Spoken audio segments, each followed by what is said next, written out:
there. Okay, right. So let's have a look. I like this. It's got some local knowledge in it. All right. So George Tubman Goldie was essentially very similar to Cecil Rhodes, but not in the way that Cecil Rhodes was a someone likes to initiate their own fame. What do you call it? A self-publicist. He wasn't as much as an inveterate self-publicist, but he was born in 1846 to a father who's a lieutenant colonel, so very high in the military, and a mother who's a barrister. So, as you should know, a barrister practices law and very good with words. So he comes from a very educated strata of society, which seems that he's been kind of gifted an elevated position than your kind of average Joe. Okay, so I believe that he's been born into privilege. That's essentially what I'm saying. Now, look where he studied. Local. Yes, at the Royal Military School of Woolwich. Okay, so just down the road. So, you know, the Borough of Bexley and the Borough of Greenwich, we've got so much rich history, haven't we? We've got Queen Elizabeth I. We've got plastic surgery of Harold Gillies. You know, what more do you want for local history? However, okay, he after graduating from military school, he soon travels in all parts of Africa, okay, gaining extensive knowledge of the continent. And he was one of the first people from Britain to visit Niger, which is, as you see, not on the coast. So you see the British Empire usually operates because they have a little naval port on the coast, and then it kind of organically grows its way in, okay? But you can see Niger's bang smack right kind of in the middle of Africa. So he conceived an idea. He was a man with an idea. Look, boink! You can see the old light bulb going off there. And what was his grand idea? Well, his grand idea was to make a British... oh, my goodness. Why do words evade me at the strangest of times? Okay, he wanted to make a British colony. Okay, bang smack in the middle of Africa.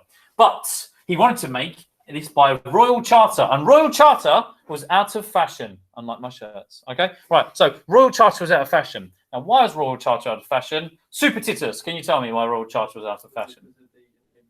Thank you, because the Indian Mutiny. Yes. Okay. So the East India Company had failed in its kind of manifest destiny to dominate India. Now, there's various different reasons for that, and it was run by Crown Colony. However, he wanted to convince this man, okay?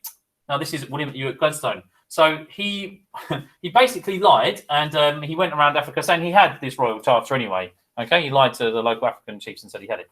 And in 1881, he saw a charter from Gladstone's government. However, there were some serious objections raised to this, okay? So you can understand, as I said, they were no longer in vogue. And he would have to overcome those. So how would he overcome those? Well, let's have a look, okay? Right. Sorry. I didn't do those animations very well. Right. Is that everything? Yep. Let's go back. Just one. Okay. Lovely. So the first thing is that he needed to eliminate French competition in the region. Okay. Now France has often been a thorn in the side of the British. Happened in Canada. Happened in North America.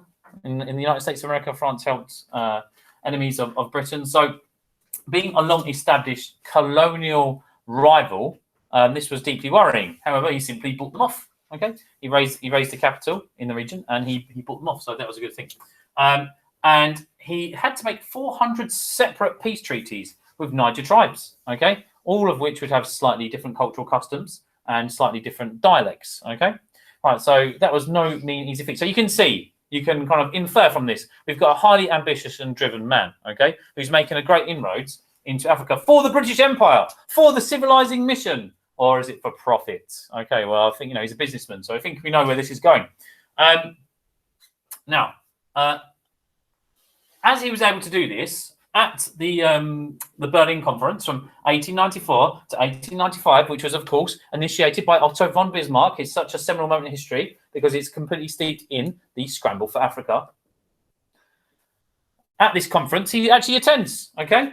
And he says Niger is going to be a British sphere of influence, okay? Remember, basically, a bunch of old white guys get their rulers and pencils out on the continent of Africa and say, the British say, we'll have this bit, and the French say, oh, we'll have, I can't speak French, but anyway, we'll have this bit, and the Germans, nine, we'll have this bit. Okay, so they negotiate for Africa rather than go to war with one another. However, Bismarck isn't very happy with this deal in Niger, and he puts a lot of pressure. on the British, and this becomes, when I talk about a Cold War, it's kind of like multiple unfriendly relations between Britain and its colonial rivals. And as we know, the emergent Germany was indeed a colonial rival because their industry exceeded Britain's. Okay, by the late 1800s. Okay, so this was a definite problem.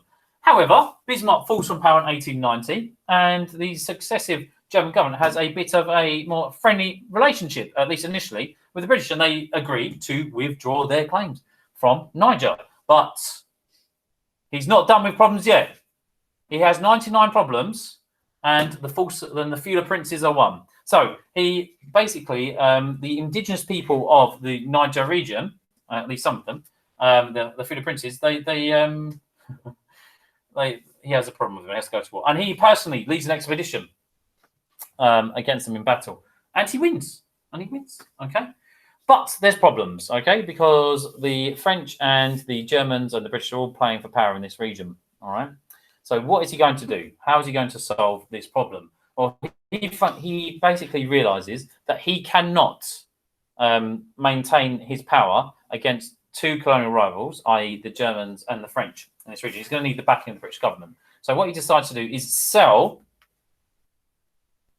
his chartered company, which is essentially the colony of Niger, to the British government for £865,000, which is over $1 million. So he becomes an extremely rich man. Okay, that money effectively goes in his pocket. Okay, so what you're talking about is a highly significant individual that drives the expansion of the British Empire and becomes a very, very rich man as a consequence. Okay, George Tubman Goldie, and he's involved in a lot of things which you've heard of before: the scramble for Africa. Okay, the Berlin Conference, Otto von Bismarck. Okay, these are all things that you've really been educated before. So this is within a narrative which you've already been told. So you should have a very good understanding of this. Now, when we look at British expansion and attitudes to empire and bellicosity and colonialism in the 1800s, we see that really he is someone that can be aligned with Cecil Rhodes, a different yet very similar character. All right. Okay, and I'm going to end the video there. Okay, goodbye, me. Right, okay. Just leave the call. No. Oh, wait. No. Sorry, this is going to be really annoying. It's going to be on the video now. Right, okay. Stop recording. Here you go.